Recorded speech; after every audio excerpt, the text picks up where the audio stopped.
أنا والله ما ركزت على الكومنت. بعدين أنا لو ما رفعت لك الكومنت ارفع لأنه، وبعتذر على التأخير لأني تأخرت عليك شديد، لكن والله ما ركزت. صراحة أنا شاكرة لك وشاكرة لدعمك لي. وانت يعني من المعجبين اللي أنا بحبهم والمتابعين المميزين بالنسبة لي. شاكرة لك من القلب.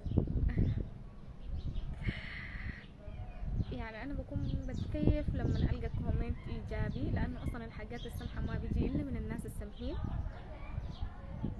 فشكرا على الروح العالية، وشكرا على المرور، وميرسي على الدعم برضو.